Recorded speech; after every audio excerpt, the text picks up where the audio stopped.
Quentin laughed, lifting his glass like he was toasting a joke I didn't understand. "Your sister earned everything on her own," he said. His eyes were on me. "Unlike you." The table went silent. Aurora's hand froze over the serving spoon. I leaned back, feeling something sharp settle in my chest, and said quietly, "Then I am going to stop sending you money." The color drained from his face. "What money?" In that silence, the house finally told the truth. It had been hiding it for years. That was the night I stopped being the quiet one. Before I tell you how everything fell apart after that, tell me where you are listening from so I know I am not the only person who has had to draw a line. On the outside, we looked like a family worthy of envy. Sunday dinners, framed smiles, matching sweaters on Christmas cards. But perfection is easier to print than to live. My name is Talia. I am 32 years old. I am the silent daughter, the one who learned early that keeping the peace sometimes meant swallowing your own voice.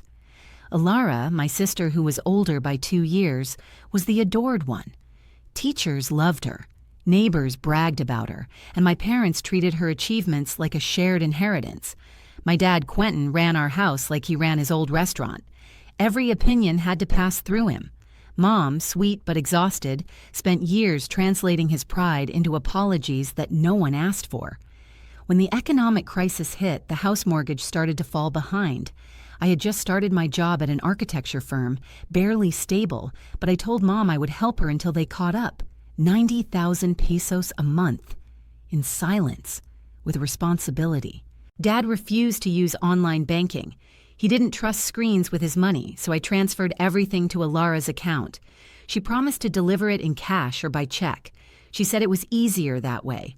I believed her because believing her was what we all did. Over time, those transfers became routine, like paying a bill to buy peace.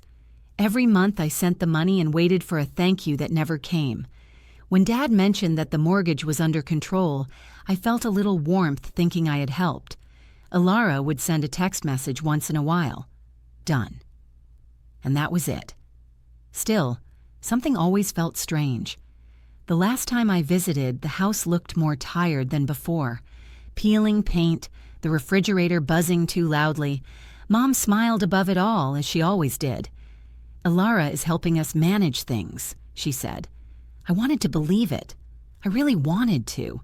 That night, while Dad turned up the volume on the evening news and Alara swiped her finger across her phone screen, I sat at the same table where I had grown up, looking at the framed family photo above the fireplace.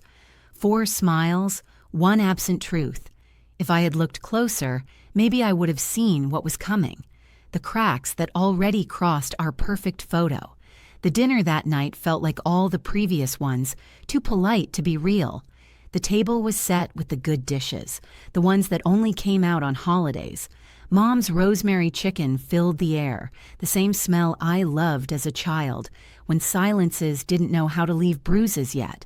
Quentin poured himself another glass of wine, looked around the table like a man inspecting a stage, and then smiled in Alara's direction.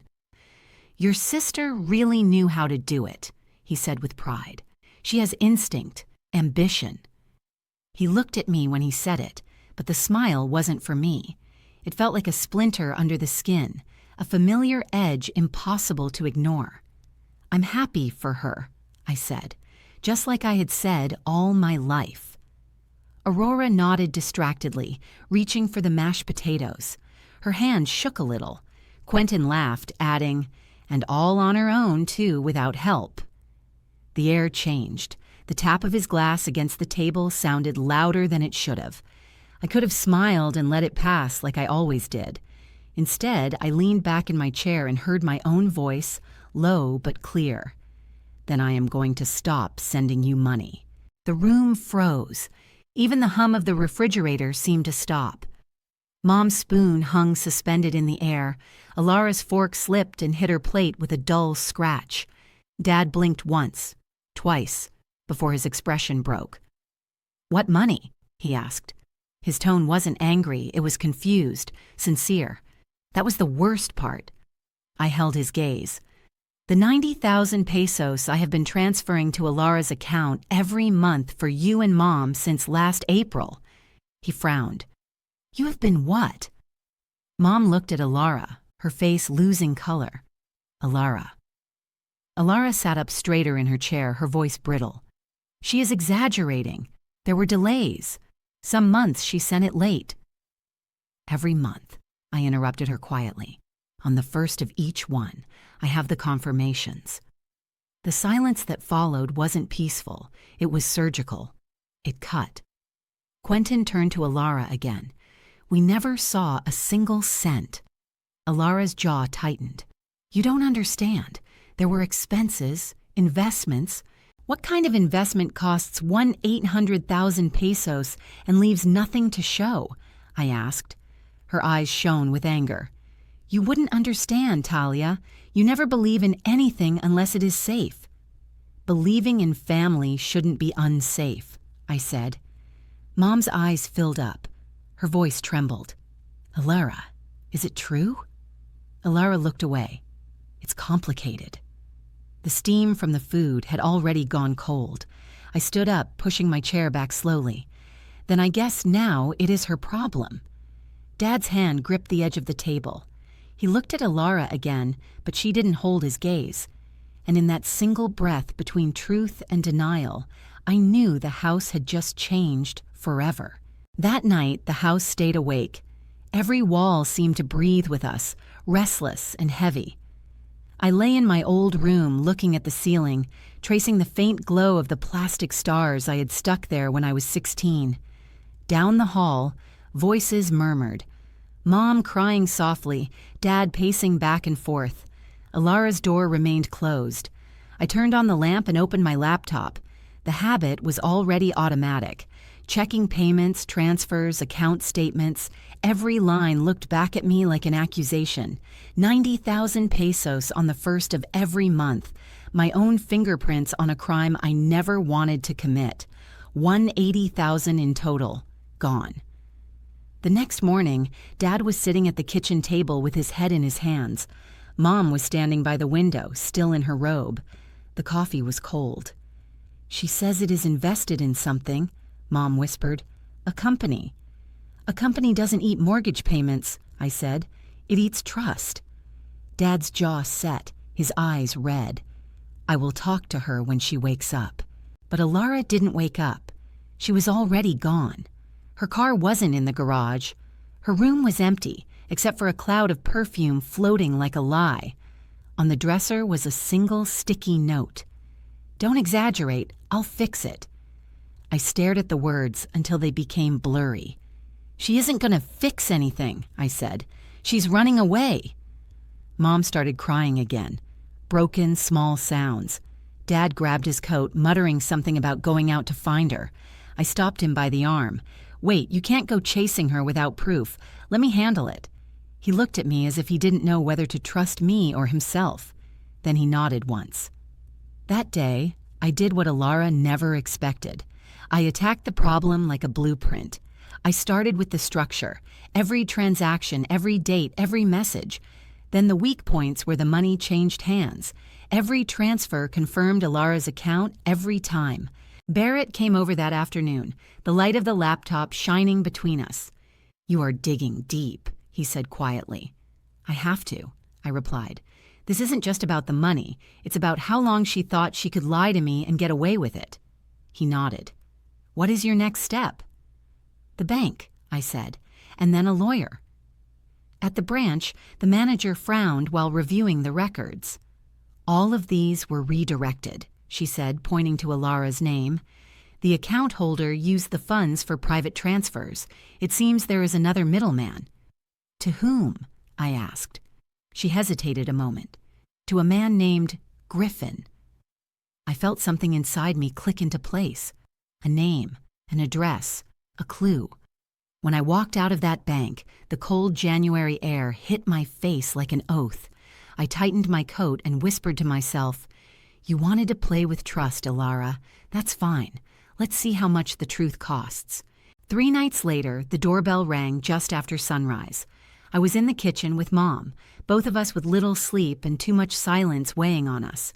Dad was still upstairs reviewing papers he no longer trusted. When I opened the door, a man was standing on the porch. Jeans, hoodie, the kind of smile people practice in front of the mirror. "Good morning," he said with ease. "You must be Talia. I'm Griffin." The name fell like a stone. "Ilara's Griffin," I said. He laughed softly. "I guess you could call me that." Behind me, I heard Dad's footsteps, slow but heavy. He came to stand beside me, his voice low. "What are you doing here?" Griffin held up a small folder as if it were a peace offering. "I just came to clear up a misunderstanding. Ilara asked me to bring this, proof of our investment." Mom appeared in the doorway, pale and shaking. "Investment?" Griffin showed his smile again. "Entrepreneurial work. We are developing an app that connects local artisans with customers. Scalable, with a vision for the future. You know how this is." I stepped aside. "Show us." He entered as if the house were his, spreading glossy printouts on the table. Mock-ups, fake graphs, random buzzwords. Phase 1, projected growth, beta launch. Not a single number made sense. Dad flipped through the pages, his face hardening with every turn. "This is nonsense," he said. Griffin's smile faltered. "All big things start small." "Small like 1,000,000 pesos, I blurted out. He looked at me, still feigning calm. "Have you been talking to Ilara?" "No," I said. "I have been talking to the bank." The air changed. Mom held onto the back of a chair. Dad's breathing became rough.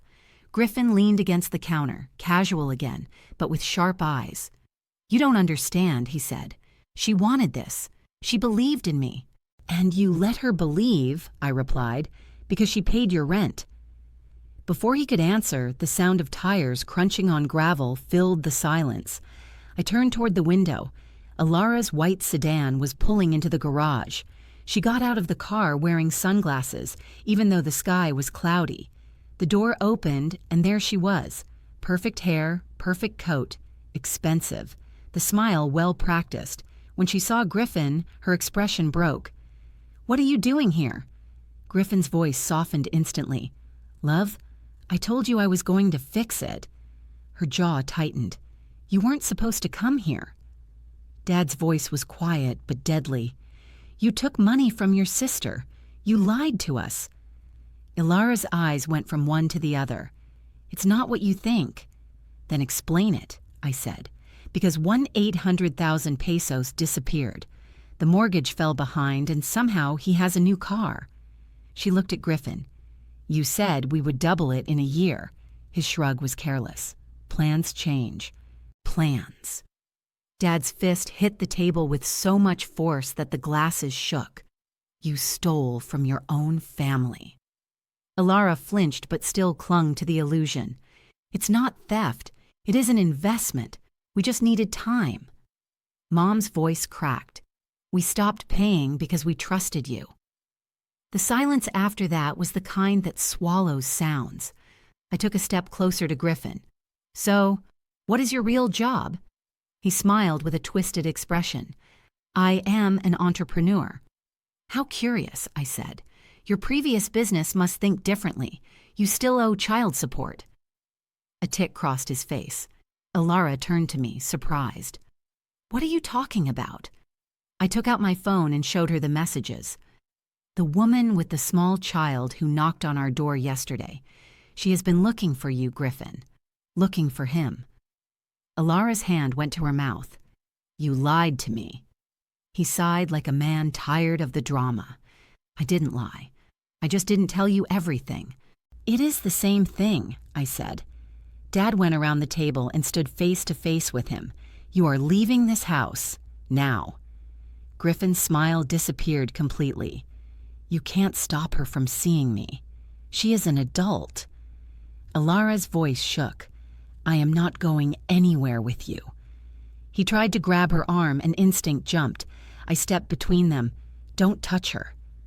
The sound of a siren got louder and louder outside. Griffin stood motionless, his eyes narrowed. "What did you do?" Just returning the favor, I said.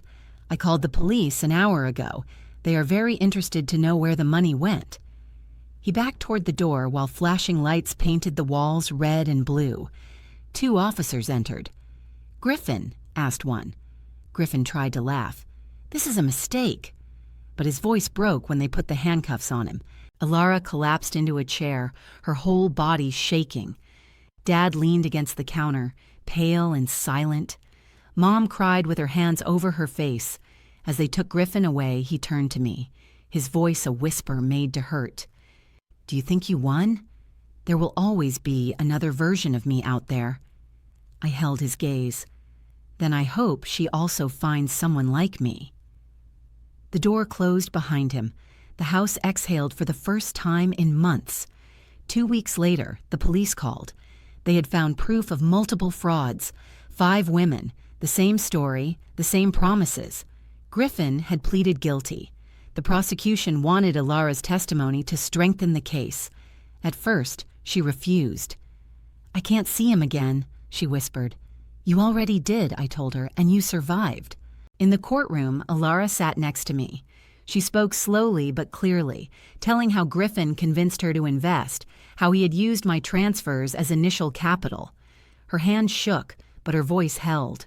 When Griffin tried to look at her, she didn't look back. When the sentence was read, 3 years in prison, 18 months without the possibility of parole, the room went still. No applause, no celebration, just relief. Dad's hand found mine under the table. Mom sobbed silently beside him. Alara let out a sigh that sounded like surrender.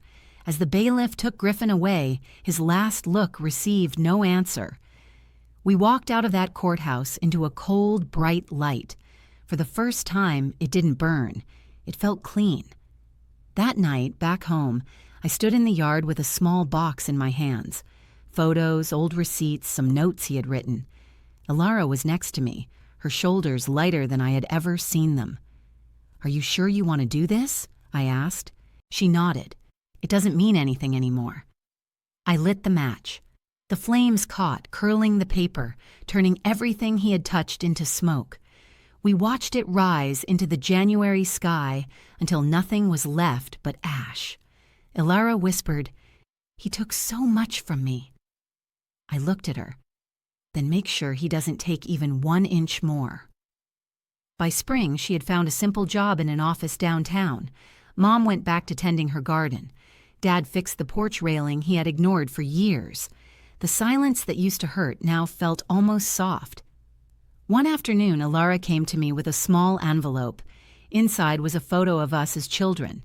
At the town fair, both missing teeth, with sticky fingers, laughing as if we didn't know what betrayal was. On the back, she had written, "Thank you for not giving up on me, even when I deserved it." I didn't say anything. I just hugged her. For the first time, the house didn't need words to keep standing. The weeks after the trial felt strange, as if the air inside the house had been rewired. Mom started leaving the curtains open again, with sunlight streaming onto the kitchen tiles. Dad went for walks in the mornings, no longer carrying that stiffness in his shoulders. And Alara, she stopped acting. No perfect hair, no expensive perfume, no excuses. Just her, quieter, humbler, still learning to stand on her own. She found work as an administrative assistant in an office downtown. It wasn't glamorous, but she said it felt honest. Every afternoon she returned home with her empty lunchbox and new lines on her hands, the kind that come from effort and not from guilt. Sometimes I saw her sitting in the garden with Mom planting herbs, the same rosemary Mom used to season the chicken that had started it all. One night, Dad sat next to me at the table while I was checking some bills. "I think we made her that way," he said quietly. "We called her special so many times that she convinced herself she couldn't fail." I looked at him. "We all played our part, but now we are fixing it." He nodded, exhaling. "I am proud of you, Talia." It hit harder than I expected, maybe because it was the first time he said it without comparing me to anyone else. Later, Alara joined us carrying 3 cups of tea. "We are going to be okay," she said. Half to herself, half to us. For the first time in years, I believed her. The house was finally silent, but not the kind of silence that hides pain. It was a different silence, one built on truth. A month later, I packed my suitcase to move to Guadalajara, a new job, a new beginning. The morning light came through the kitchen windows while Mom folded clothes and Dad read the newspaper like before. Alara walked me to the car, her sweatshirt sleeves rolled up, a faint smile on her face. "You are really leaving," she said. "It is time for me to answer," I replied. She slid an envelope into my hand, a photo of us as girls with cotton candy, cheeks sticky with sugar. On the back, she had written, "Sometimes you have to lose everything to see what is worth keeping." As I drove away, I looked one last time in the rearview mirror. The house looked smaller, but somehow lighter. Family doesn't break you unless you let it. If this story touched you, tell yours in the comments and subscribe for more.